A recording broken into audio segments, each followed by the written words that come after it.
얼마나 많은지 중국에, 저 대만에, 그 국제 그 모임이 있다니까, 대만에.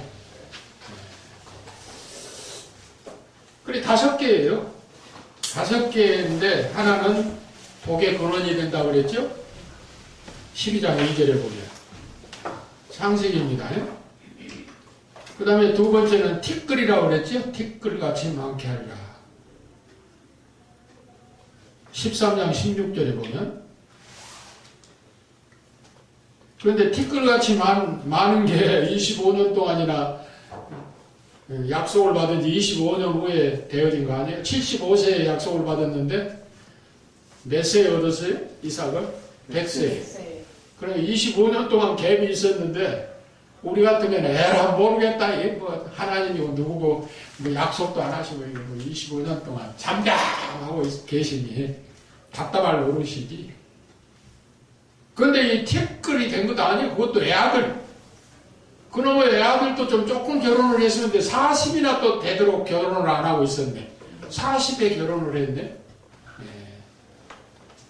근데 거기서 또 쌍둥이가 나왔죠. 그래서 그 쌍둥이 야곱을 통해서 12명이 나오고, 그런데 티끌이 되어진 것은 열왕기상 4장 20절에 보면요, 솔로몬 때야 가서 성취가 됐어. 솔로몬 때. 그러니까 우리가 하나님 앞에 기도하면은 내 때에 안 이루어져도 꼭 내 후손 때 이루어진다니까요. 기도는 저수지에 물 담아놓은 것 저장한 것하고 같으니까. 세 번째는 목별이죠. 15장 5절. 그리고 네 번째로는 열국의 아비. 교재에 지금 있어요.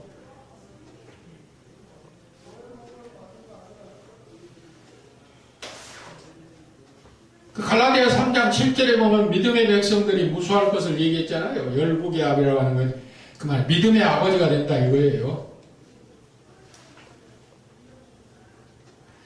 그 다음에 이제 5번째 언약이 22장 18절이죠. 자기 아들을 이삭을 제물로 드린 후에 천하 만민이 내 씨로 말미암아 복을 얻을 것이라 그랬거든요. 22장에 덕자 이삭을 바쳤잖아요. 그러니까 여러분들이 시온산이 뭐냐면 이렇게 생겼다고 그랬죠. 이렇게 이제 생긴 거예요. 참 이상한 지역이에요, 여기가. 그런데 여기가 예루살렘이에요. 도시예요, 여기가. 예루살렘. 그러니까 예루살렘에 가려면 다 올라가야 돼. 사방 천지에서 다 올라가야 돼요. 내가 여리고에서 예루살렘까지 한번 걸었죠, 걸어서 내가 한번 했으니까요. 여기는 그냥 가는 게 공부하는 거예요. 성경석을 걸어 다니는 건 아니에요. 여기가 예루살렘인데, 이 예루살렘 가운데 이삭을 모리아산이라고도 여기서 이제 이삭을 바친 자리에 지금 이슬람 모스크가 세워졌죠. 그런데 그 모스크 안에 들어가면 저 안에 우리나라 같은 이제 강대상 있는 때쯤에 큰 바위가 하나 있어. 모스크 안에. 그런데 모스크 안에 큰 바위가 있는데 그 바위 위에서 자기 아들 이삭을 제물로 드리는 거죠. 그래서 이슬람들도 여기가 성지예요, 성지. 여기서 자기 교주 모하메도 승천했다고 믿고 있잖아요.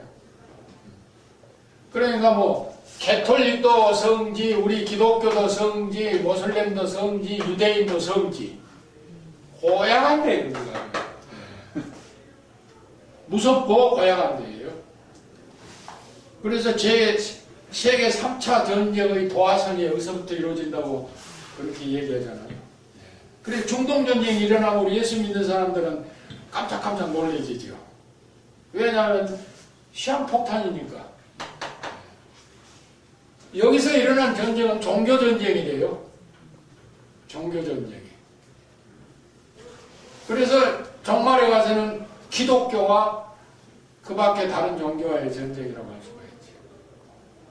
그래서 앞쪽에서 얘기하면 그렇다 이렇게 단정을 할 수가 없지만은 우리 기독교와 해교 전쟁으로 비화돼요. 해교 전쟁으로. 그런 것입니다. 근데 여기에 아브라함이 이삭을 바쳤거든요. 이삭을 바친 이 자리에 하나님의 성전이 세워졌었어요. 하나님의 성전이 세워졌었는데 모슬렘이 점령을 해가지고 그 성전 위에다가 탑 위에다가 자기들의 모스크를 지었어요. 그래서 모스크는 이슬람, 촉대가 남아있어. 그 촉대는 유대교.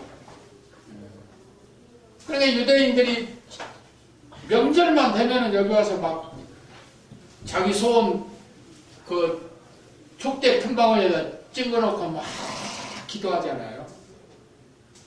그럼 모슬렘들이 이게 보고 있겠어요? 기분 나쁘지.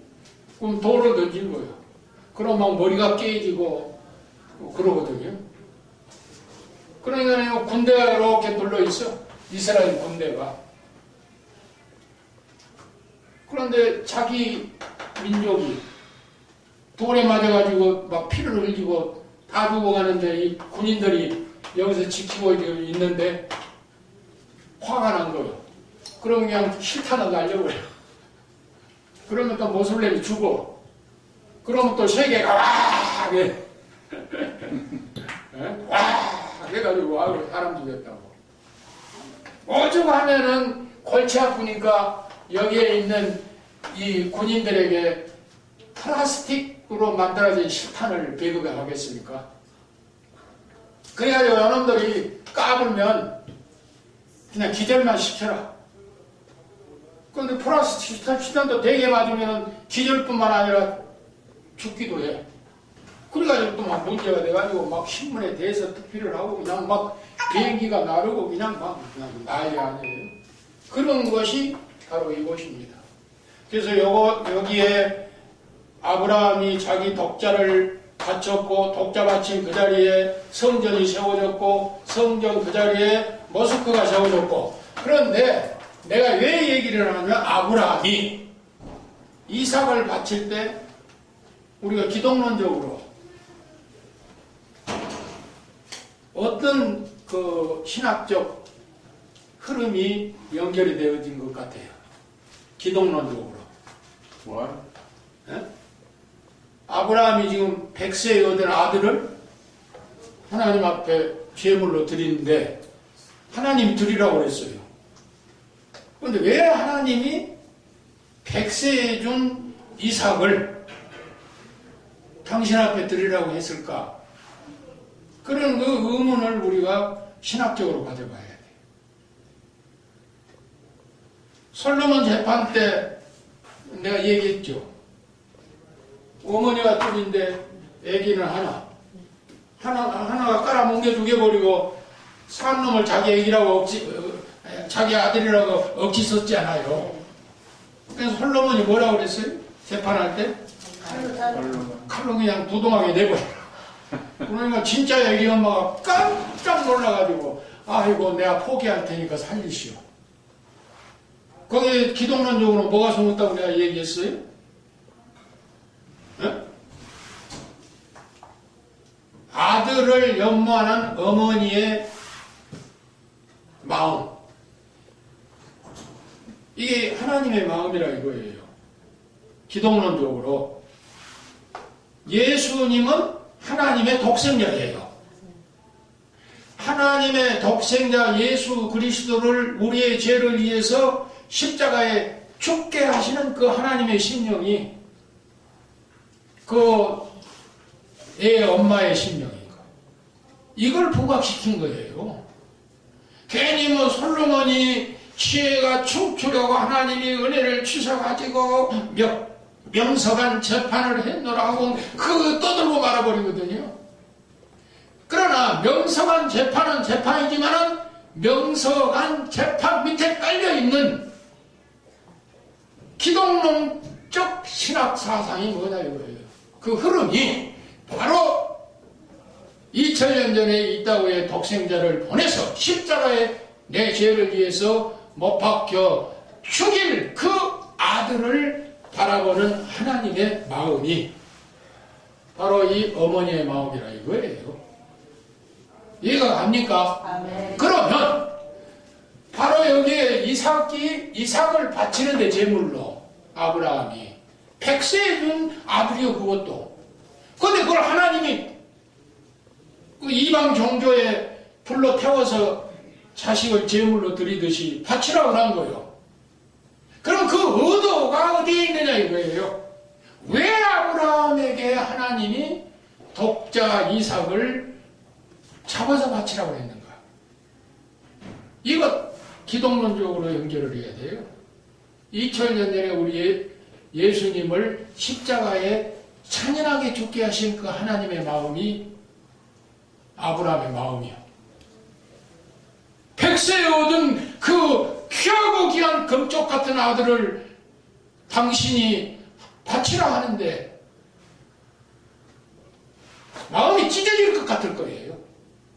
그렇지 않겠어요? 젊어서 얻은 아들도 아니고 백세에 얻은 그 아들을 잡아서 바치라고 하니 잡아서 이게 하나님의 심령이라고 하는 것을 보여준 겁니다. 그걸 우리가 알고 성경을 읽어야 된다 이거예요. 또 설교도 그렇게 해야 된다 이거예요.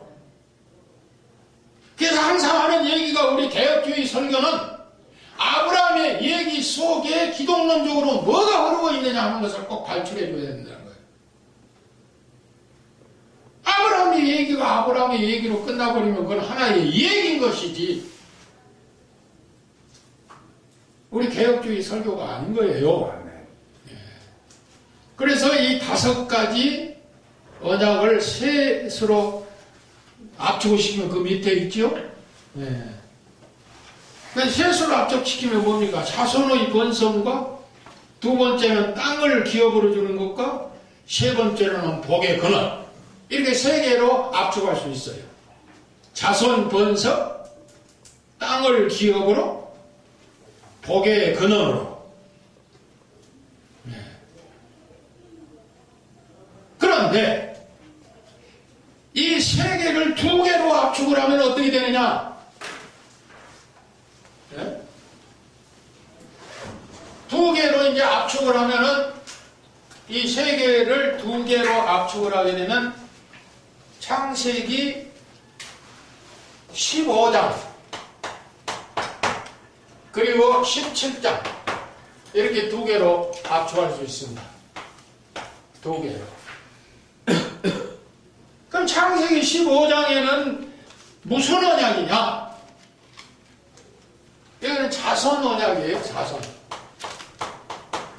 자손 언약과 땅 언약.